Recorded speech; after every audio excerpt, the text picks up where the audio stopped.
Good afternoon, everyone. My name is Dave Medeiros. I'm the president of the Chesapeake Region Safety Council. Our mission is to educate and influence people to prevent accidental injury and death.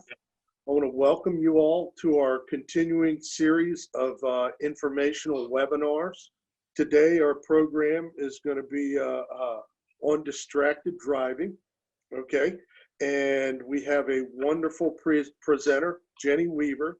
She works as a nationally certified school psychologist with Charles County, Maryland Public School System. Ms. Weaver is a speaker with the Positive Alternatives to Dangerous and Destructive Decisions, PAD, program, which attempts to modify unsafe behaviors in at-risk teens and adults. Since 2017, Ms. Weaver has spoken at numerous high schools and colleges, as well as to members of several safety organizations and government agencies around the DC, Maryland, and Virginia area regarding the dangers associated with distracted driving.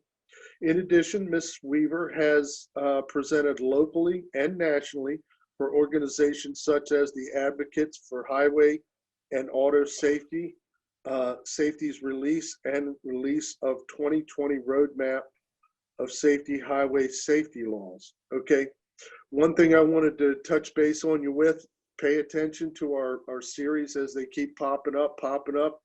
We have, backed by popular demand, Adele Abrams, who's going to talk about some updates on COVID-19.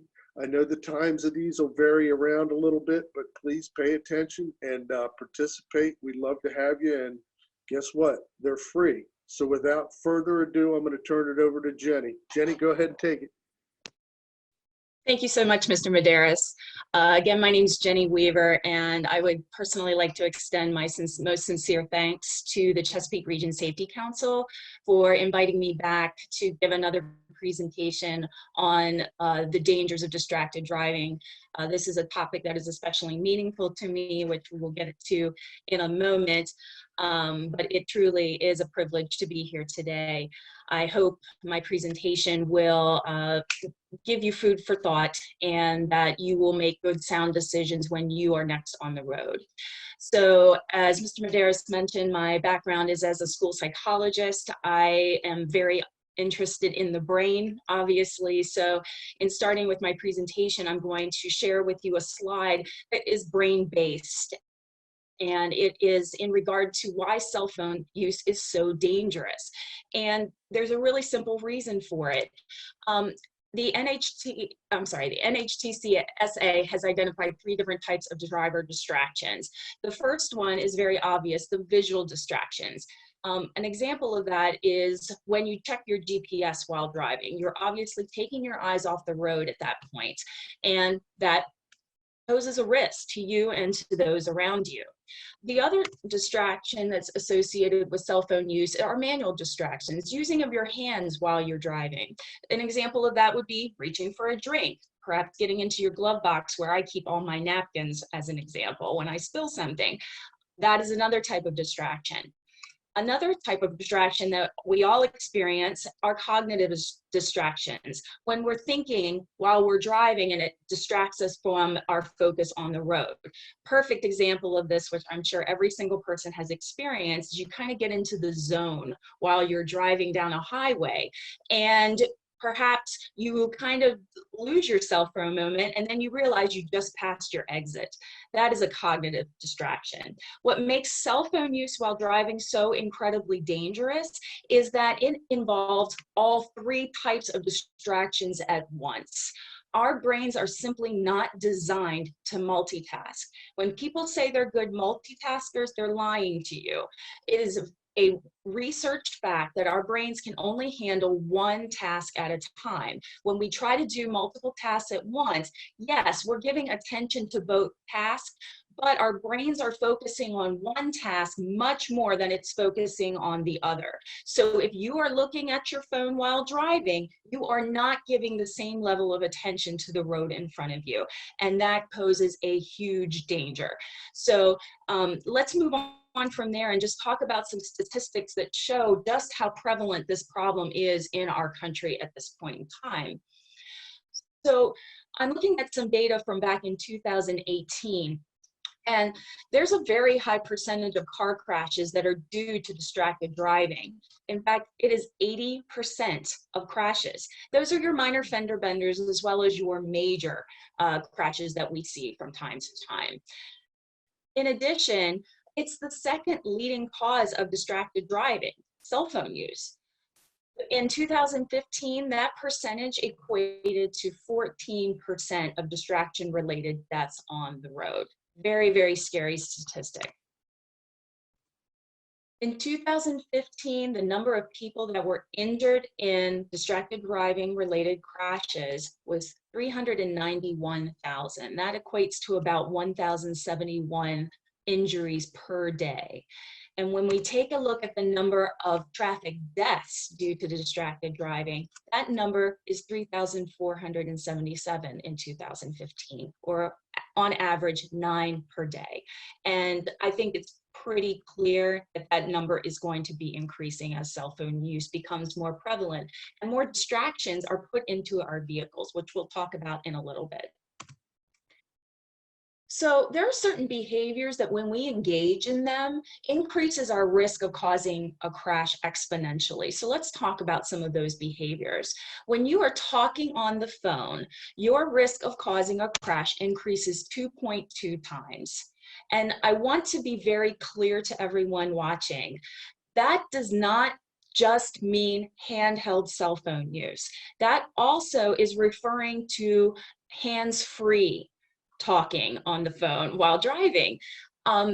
Just because there is a feature in your car does not necessarily mean that it's safe. There is research that shows that when you use the Bluetooth features in your cars while driving, you are just as distracted as if you were holding the phone in your hand. If you actually dial the phone while driving, your risk of causing a crash increases 12.2 times.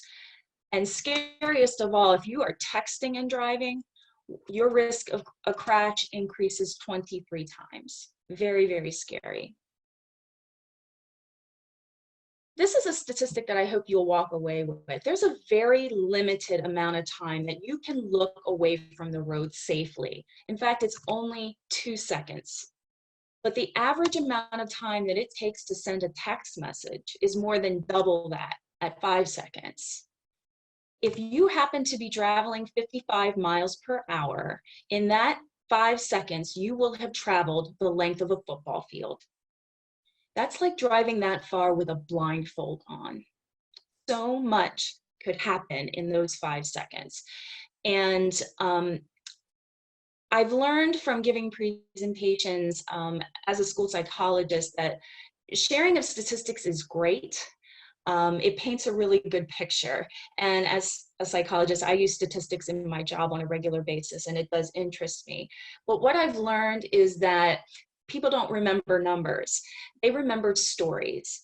And there's a reason for that. It's because stories have context and meaning. We can relate to them in some way. That's why I can still remember fairy tales that my mom used to tell me when I was just a little girl. So I do want to share a story of 5 seconds. This is a story that happened here in Maryland, where I'm from. It happened in Charles County, and it involved a gentleman by the name of Stephen Peroni. I'd like to tell you a little bit about Mr. Peroni, just so you can get a sense of the kind of person that he is. Mr. Peroni is in his late 40s. He is a computer programmer for a government agency. He happens to work for the US Census Bureau, which I know is very busy at the moment. And he works there as a computer programmer. Obviously, he has higher education, and he has worked at the Bureau for a number of years, and he's really good at what he does. He's kind of the go-to man in the department. So when you have a problem, you go to Stephen. And because he's so good at what he does, he has won a lot of awards and commendations for his work at the Bureau. He's a good guy, you know, and he really takes care of business at work. But as we all know, when we transition from being a child into an adult, a lot of our identity gets tied up into what we do for a living. So if someone comes up to you and asks, what do you do for a living? Or tell me about yourself, often you'll say, whatever it is you do for your career, first thing. And so the fact that Mr. Peroni is a computer programmer is an important aspect of him. It's not what's most important about him at all. What's most important about each of us is that we're members of families. So I'd like to tell you a little bit about Mr. Peroni's family. He is not married. He does not have children, but he does have an older brother. And his older brother and he are extremely close. So close, in fact, that they live just within a few miles of each other in Hughesville. And it's a really good thing that they are so close, because his brother, unfortunately, has developed some medical concerns over the years, and they prevent him from being able to keep up with the tasks and duties that are needed to keep a house up and running. And because of that, Mr. Peroni, being the wonderful brother that he is, goes over and helps out his brother as much as he possibly can. His brother and his sister-in-law, his brother is married, are eternally grateful for all the help that he provides to them. He's a vital member of their family. They happen to have 3 children, so he is Uncle Steve to 3 beautiful nephews, and they adore him. As I said, wonderful, vital member of a family, and they would be lost without him. And that's what makes it all the more tragic that he lost his life due to the carelessness of a distracted driver in December of 2015. And that distracted driver is me. And I am here to share my story of 5 seconds in the hope that it will motivate you to make better decisions than the one that I made. So the 5 seconds in question took place on December 22nd of 2015. I was on my way home from work. It was around 5 o'clock, and as you know, in December, it's starting to get dark at that time. It had rained earlier in the day, so the roads were slightly wet, but not overly so. And if you're not familiar with the road that I was on, which was Route 231, just to give you an idea, it is a 2-lane road, 1 lane running in each direction, and the speed is 50 miles per hour, so it's a fairly quick road. As I said, I was on my way home from work, and Mr. Peroni was in front of me. He had stopped to make a left-hand turn onto a side street off of 231 because he lived off that road, and I rear-ended him. I do not have a recollection of the moments leading up to the crash. Those have been wiped from my memory. I did incur a head injury as part of the crash, which I'm sure plays some of a role in that. But I think the major reason is because my brain just won't allow me to remember it because it's too painful. But the one thing I do remember is the feeling of spinning. I spun about 180 degrees so that my car was facing the direction from which I had come. And I was knocked dazed because although my airbag deployed, and thank goodness for that, when you hit a stop object at 50 miles per hour, you still make contact with the steering wheel through the airbag. And so I, was a bit dazed for a brief second. When I got my bearings, I did what I think most people would do in that instance, and I went to go check on the person that I had hit because I knew I had hit a car. And so that's what I did. I ran over to Mr. Peroni's car. Out of respect for him and his family, I don't discuss what I saw because it's very difficult for me, and I'm sure it would be difficult for them. But I will say that he appeared unconscious. And the back window on the driver's side had been blown out from the impact. His window was up because, again, it's December, it's cold out. So I reached through the back window and I lightly touched his shoulder and I said, sir, are you okay? And there was no response. I remember looking over my left shoulder and seeing people running towards me with cell phones in hand. I knew 911 was being called, and it needed to be. And I just remember screaming, "Help me, please help me," because I did not know what to do. They too came to the car and they tried to arouse Mr. Peroni, and they were unsuccessful. After a few moments, the gentleman standing next to me turned to me and said, "Ma'am, you should get away from here, you're hurt," because I was bleeding from my head. And as he took me back across the street, I heard someone say, "There's no pulse."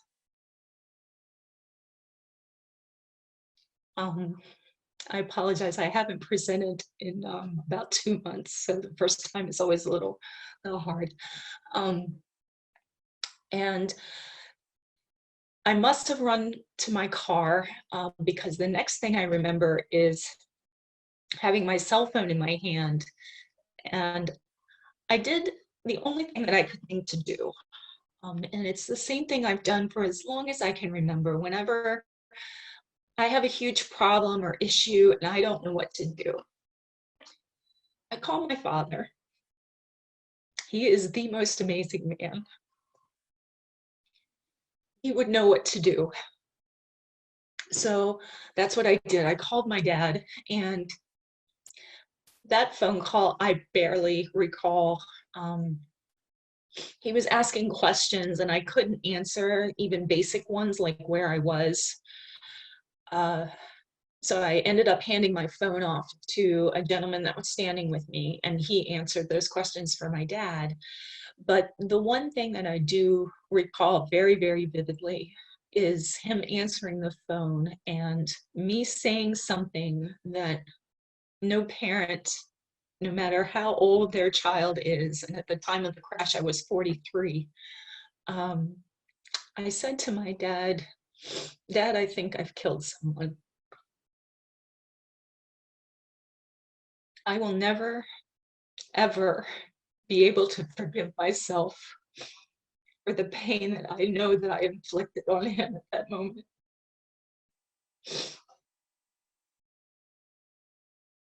And I will never be able to forgive myself for the pain that I've inflicted on the Peroni family when I know that an officer came to their home and said, "We regret to inform you that your brother was killed in a car crash."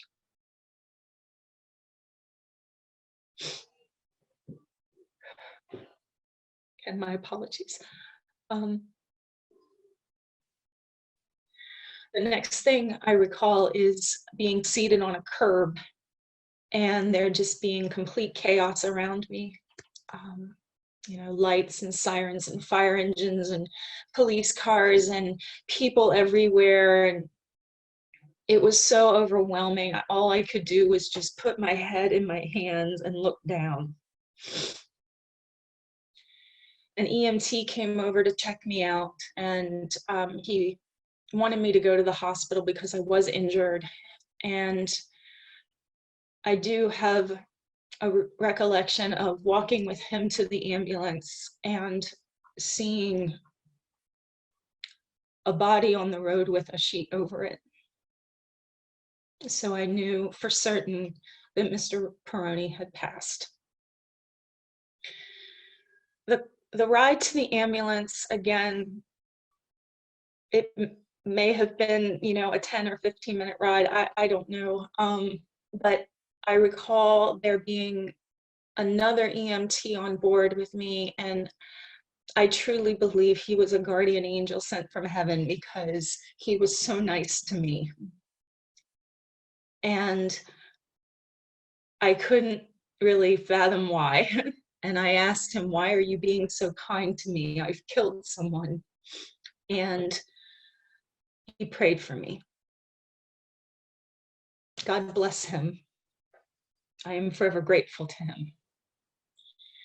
At the hospital, when I arrived, I was taken in and checked out, fortunately very minor injuries, and I was released later that evening.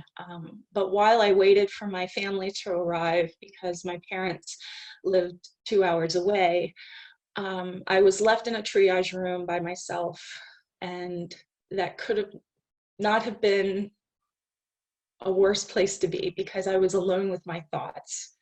And there were three things that kept running through my head on a loop, and I couldn't stop it.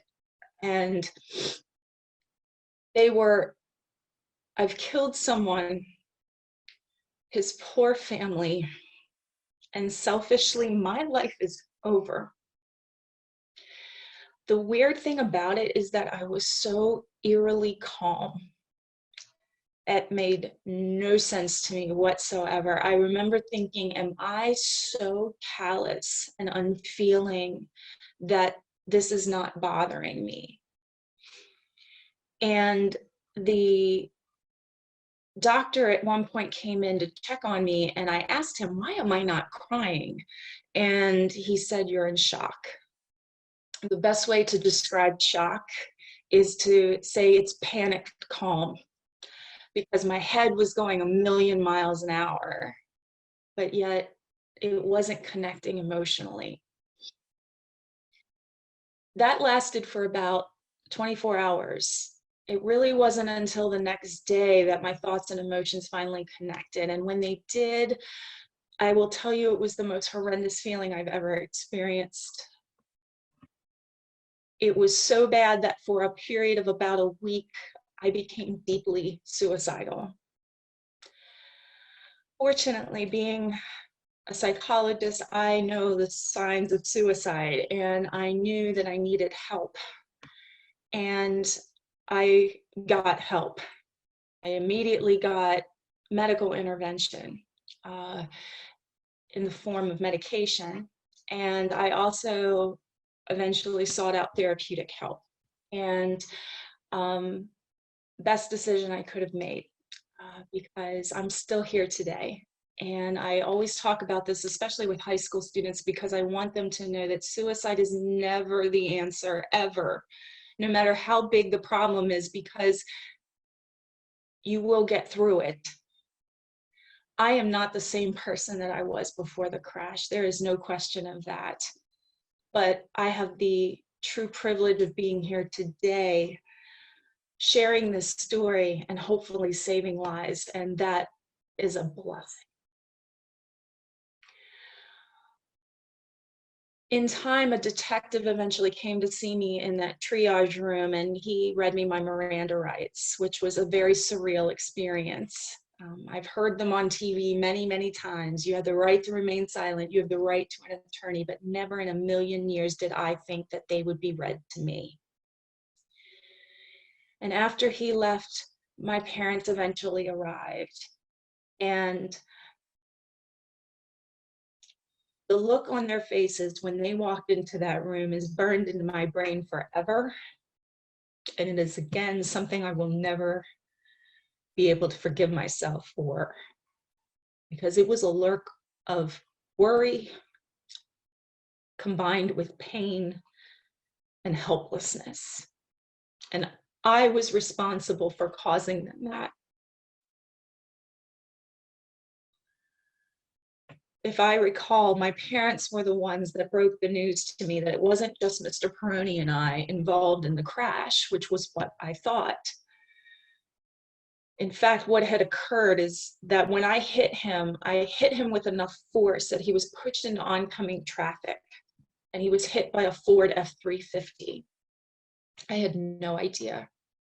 That car, after the impact, traveled up the road a ways before it came to rest, and I never looked that way because I was so focused on Mr. Peroni's vehicle.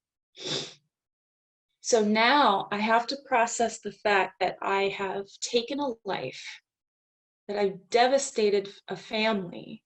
Now add to that the fact that I have traumatized someone who just happened to be in the wrong place at the wrong time. That could have been any one of you.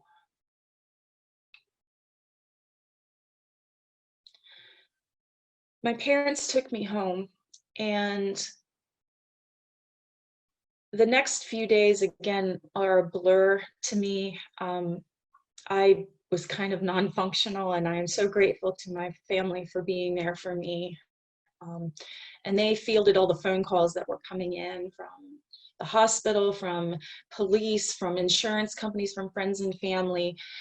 And they also took care of making calls, most notably to an attorney, because there's a really good chance I'm going to be arrested. And I assumed in a case such as this, where a fatality is involved, that I would be arrested pretty quickly. And that could not have been further from the truth. As if you note from the slide, the date of the crash was December 22nd of 2015, but I was not actually indicted and arrested until December 5th of 2016, almost one full year later. That's how long it took the Maryland State Police to complete their accident investigation. And my report is actually over 400 pages long. They're very thorough, as they should be. And on that date, I was arrested and indicted on 5 counts. And so let's talk about those a little bit. The first 4 were traffic charges. 3 that are listed here: failure to control speed to avoid a collision, negligent driving, and use of a text message device while driving, carry points on your license and fines.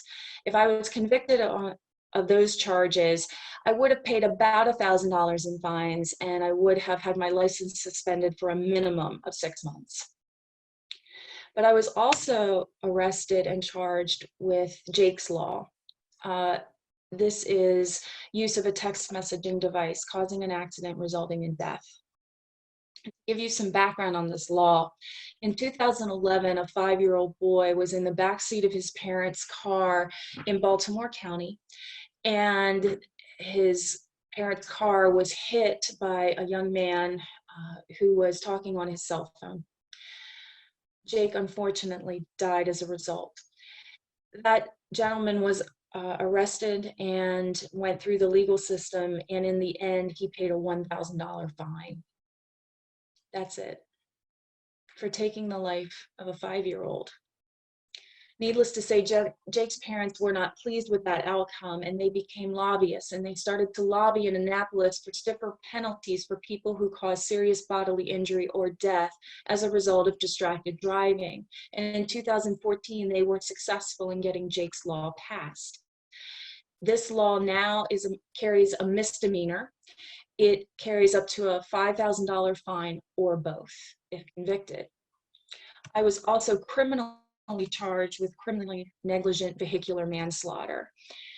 This too is a misdemeanor. It also carries up to a $5,000 fine and up to 3 years of incarceration.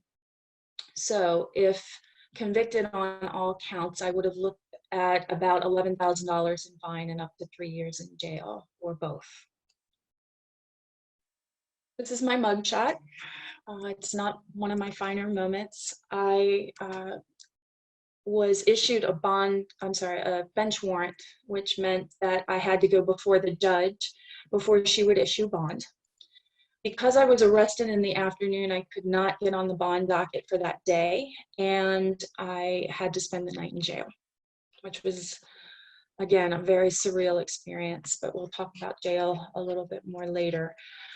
The next day, I did go before the judge and was released, but I have to say that day was very bittersweet. I mentioned how amazing my dad is. My mom is just as amazing. They may be watching at this moment, my mom and dad. And they did something miraculous. In span of about 12 hours, they managed to fill half a courtroom full of supporters. I still don't know how they pulled it off. All these people just dropped everything and came to support me, and I'm so grateful to them for that.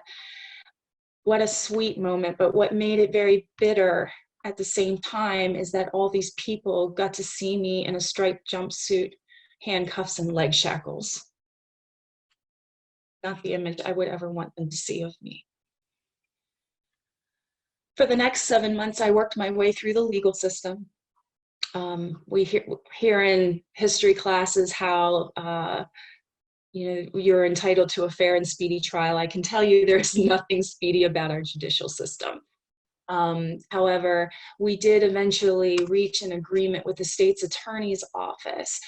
I entered an Alford plea to the Jake's Law charge. If you're not familiar with an Alford plea, it is considered a guilty plea in the eyes of the law.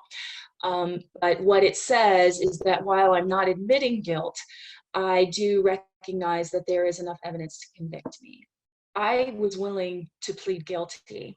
However, my attorney spoke to my place of employment, and they determined that by pleading guilty, I would automatically lose my job.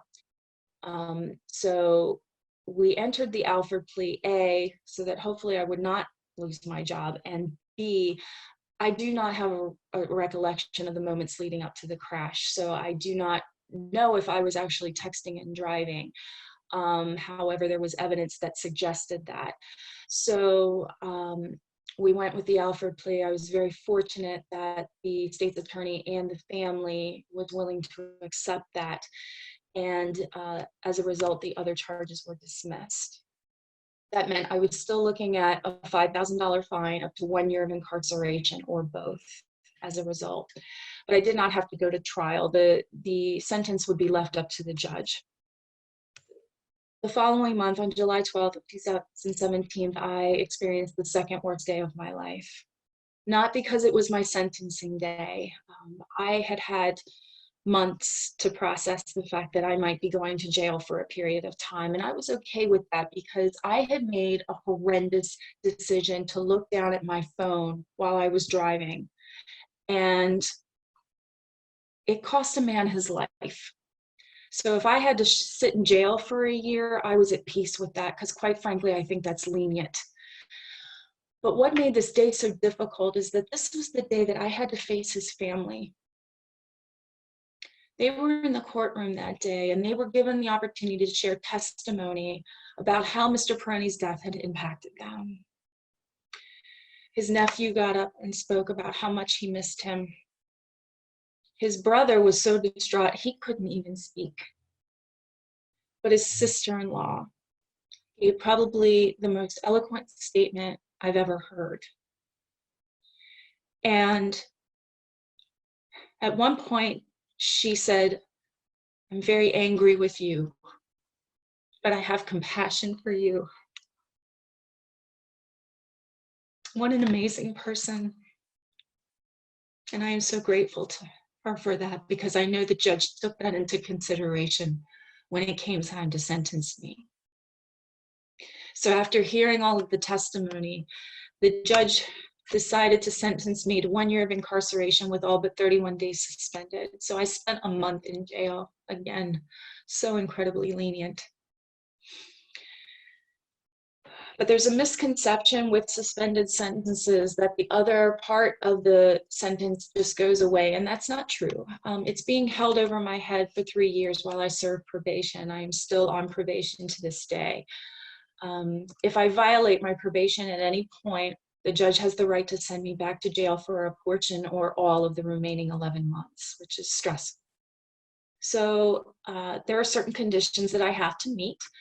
Obviously, I need to obey all laws, pay court costs within 90 days, which I have done, and pay restitution to Mr. Peroni's family. They incurred a tremendous expense as a result of this crash. They had to pay for a funeral that they were not expecting. Funerals are very expensive. They had to hire an attorney to manage his estate. Attorneys, as I have come to find out, are extremely expensive. This was a financial hardship, and the judge felt that I should pay them back, and I agree with her 100%, and I have paid them back financially. I can never pay them back emotionally. But the judge in my case is a believer in restorative justice, and I, again, gratitude for days. She recognized that, yes, this is a precedent case. This is the first case of a distracted driving death in Charles County.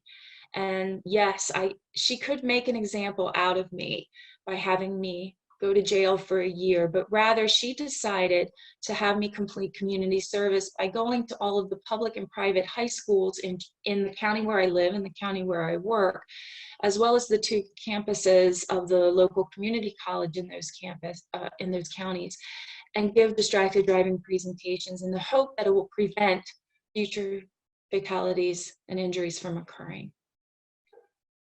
Blessing, truly. I met that condition within a year, but I continue to speak on this topic because it's that important to me. And so again, I am grateful to the Chesapeake Region Safety Council for giving me the opportunity to speak today. The next slide shows the article that was on the Baynet about my sentencing. This article, as well as the article that I showed previously about the crash itself, was also featured in the local newspapers. And I show this because I want everyone to see how public it is. This is on the internet and it is not going anywhere. This has the ability to impact me for the remainder of my life. For example, if I wish to switch jobs at some point in the future and a prospective employer Googles my name, this is what they're going to see. That is not the impression that I want an employer to have of me, but it is a consequence associated with my actions. 2 days after my sentencing, I turned myself into the Charles County Detention Center where I served a month. I'm not going to spend a whole lot of time talking about jail. When I speak to high school students, I'm very blunt with them. I just tell them it sucks. It does, truly. This is an example of the schedule that we followed in Gen Pop, as they called it. It is a miserable experience. I also talk with students about the sound of jail cells locking. That is burned into my brain forever. It's a sound I will never forget. And I am definitely abiding by the conditions of my probation because I never want to hear that sound again. So we've talked about some consequences. I'd like to talk about them a little bit in more depth now. There's the cost of the legal process. These are some of the things that I've had to pay for as a result of the crash. I was encouraged by my attorney to take a number of classes, and then obviously attorney fees, restitution, and court costs. All told, I've paid $42,450 as a result of this crash. And the thing is, this is a very low figure because the judge did not fine me the $5,000 that she could have, and the gentleman in the Ford F-350 chose not to sue me personally. This figure could have been much higher and it would have bankrupted me.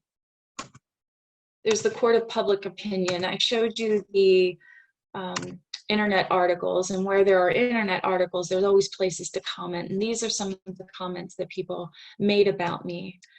Please keep in mind, these people don't know me, but they formulated an opinion about me based on what they read. I have to live with the fact that I am judged by one 5-second decision. That's a consequence that I have to face.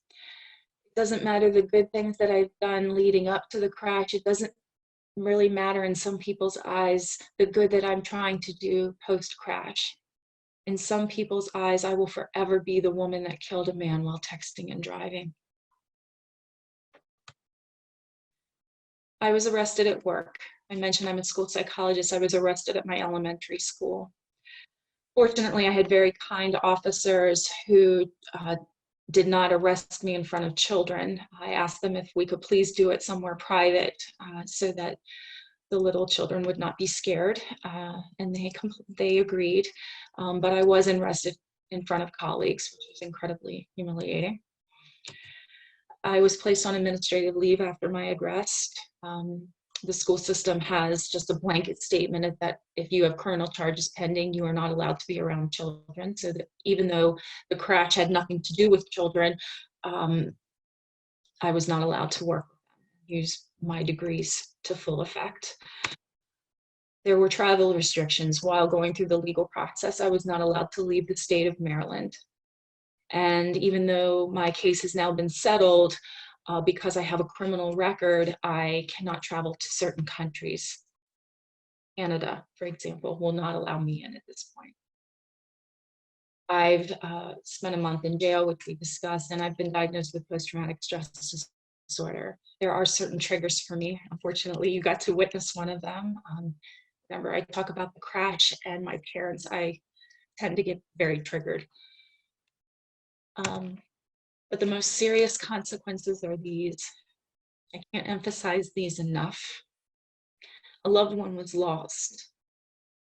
A wonderful, vital member of a family no longer walks this earth because of me and my poor decision. Holidays will never be the same. The crash occurred 3 days before Christmas, and he was buried 5 days after Christmas. There is a black cloud that hangs over the holidays for me, and I can't even imagine what the holidays are like for the Peroni family. I'm so very sorry for that. I've inflicted pain on his family, my family, the gentleman in the Ford F-350 and his family, but I've inflicted pain on so many others, extended family members, friends, all the people that were on the scene that night, all the people that witnessed the crash, the first responders. This was traumatizing for them as well. And I carry sorrow and guilt on my heart that I doubt will ever be lifted fully. I say every time I give a presentation that I pray that the saying time heals all wounds is true, but I don't pray that for my benefit. I pray it for the Peroni family. They did not deserve what I did to them. So, what can we take away from this? What can we do differently to prevent crashes like this from occurring in the future? There are a number of alternatives. My personal favorite are the first two, autoresponders and text blockers. Pretty much every smartphone now is equipped with this feature. I use an iPhone, which I'm going to pull up right now.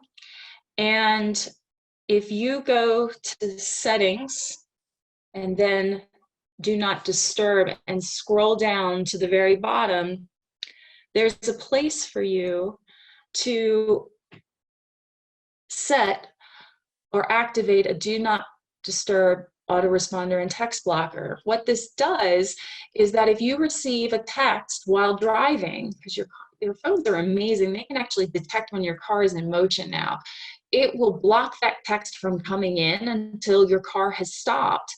And it will automatically send a response back to the person who texted you with a message. There's a canned message. I've altered it a bit to make it more personal, but basically says, I'm sorry I can't get to you right now, I'm driving. I will tell you that probably every single one of my friends and family now have this set on their phone because I make them set it.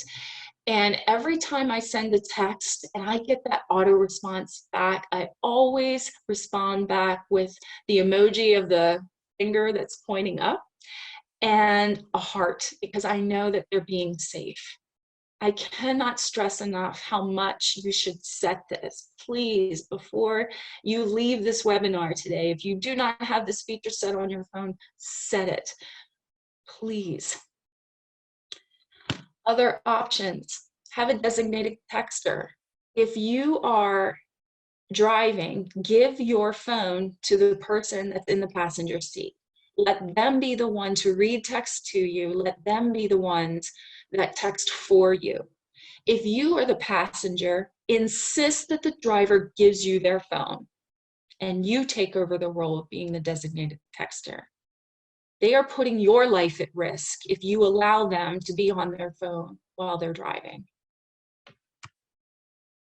Simply put your phone out of reach. Put it in the glove box. Put it on the floor on the passenger side in the back seat. Out of sight, out of mind, it's true.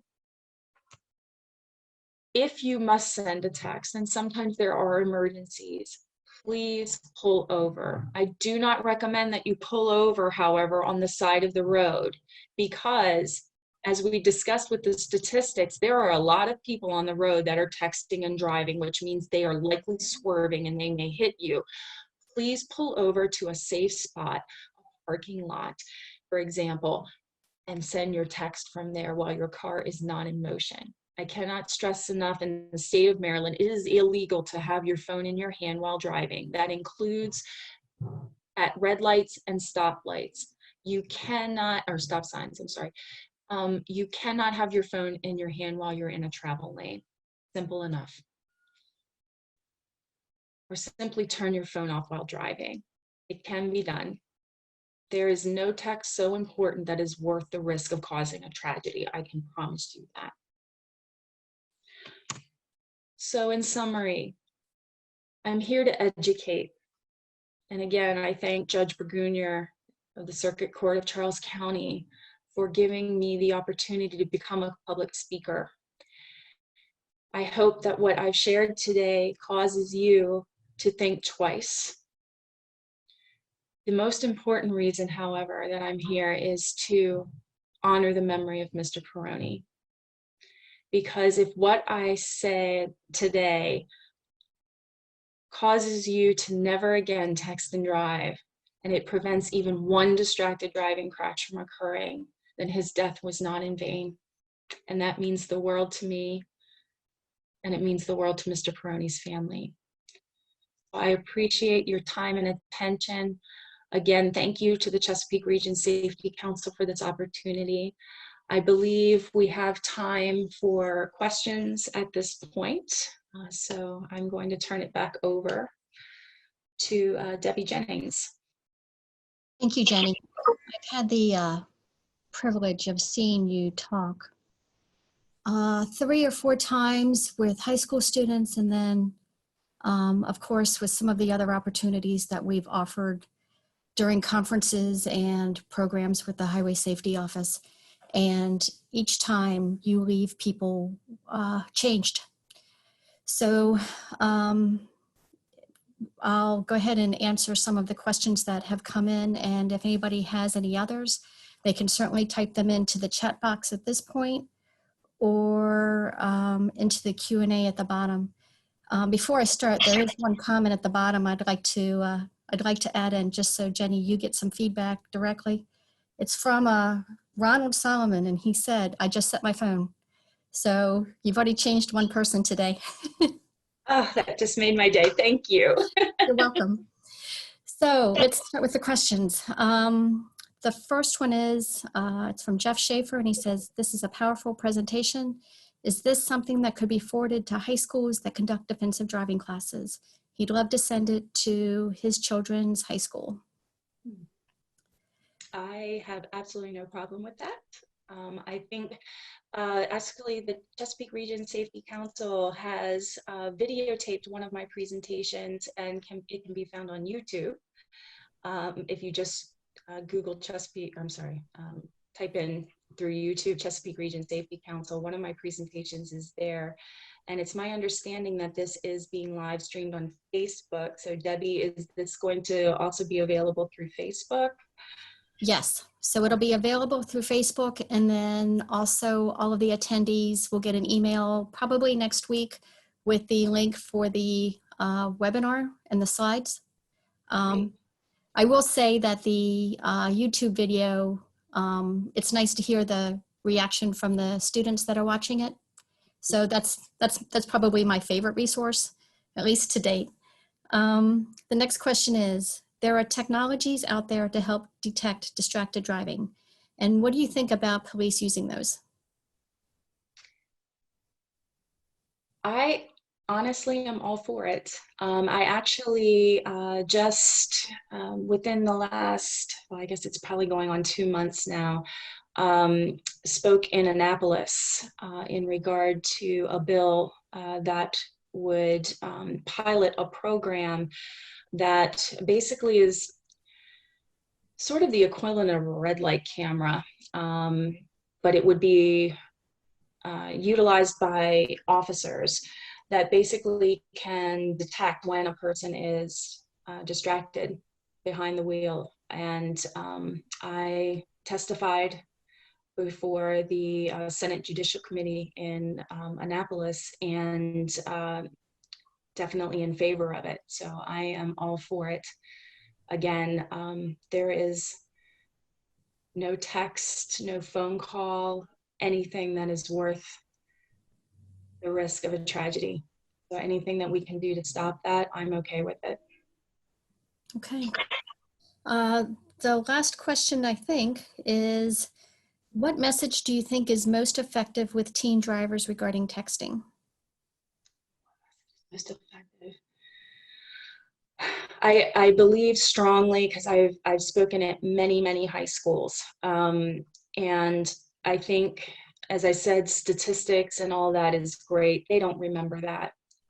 Every single person that is a teen that has come up to me afterwards talks about the story, and that stays with them. And so for those of you that have heard the story, please share it. Use my name. It's okay to Google me. Pull up the articles about the crash.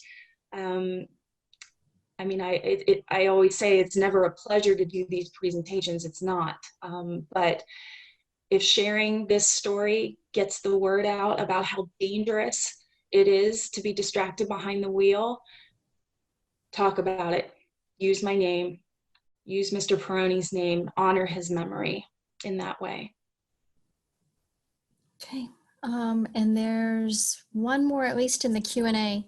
I see some people have raised their hands, but I think it's easier to just do a quick chat box or Q&A box, if at all possible.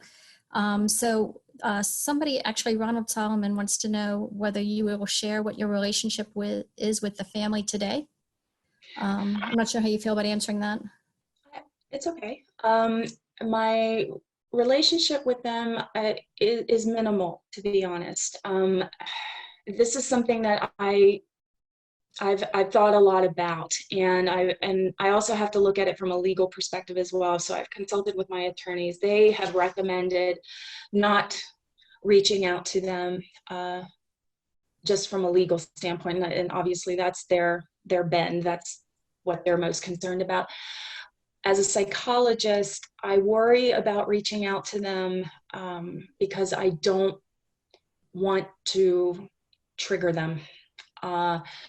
However, I have made it a point every year on the date of the crash to take a dozen roses to the crash site, and I always leave a note. You know, I hope at some point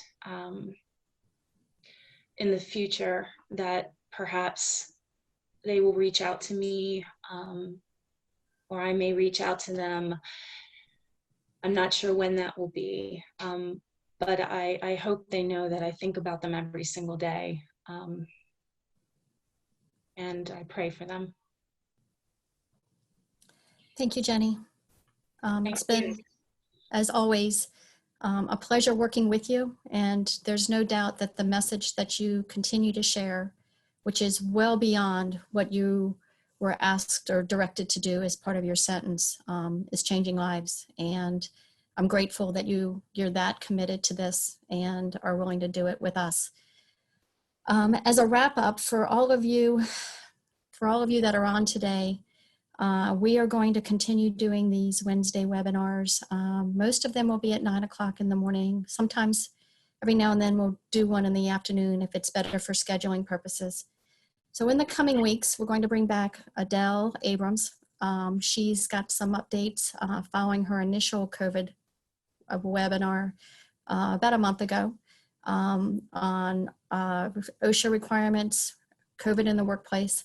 We also have Kate Kavanaugh doing indoor air quality, and she'll address things like masks and cleaning and COVID as well if we aren't worn out by then and back to work without COVID in our environment. Tom Woodward of the Maryland State Police is going to discuss impaired driving and most importantly, drug impaired driving. And we expect a lot of that to be oriented towards marijuana with the cannabis issues that the country is experiencing. We have Nanette Shiki of the MBA, and I can't recall the co-presenter with that, but it is addressing older drivers and helping them stay as mobile as long as possible. And we have Tom Thorson that is going to come back and talk with us again. He was at one of our previous conferences about trenching and excavation and safety. So we're looking forward to all of those. Many of you seem to be repeat attendees, and we're glad you're here. But we do hope that you'll share the opportunities with those you know. We're trying to be very diverse, but all safety oriented. And if you have any questions, you can reach back out to us as an organization at safety@Chesapeake, S as in Sam, C as in cat.org. If you want to talk to me about webinar presentations in the future, you can reach me at Debbie@ChesapeakeSC.org. And with that, thank you all. Have a great afternoon.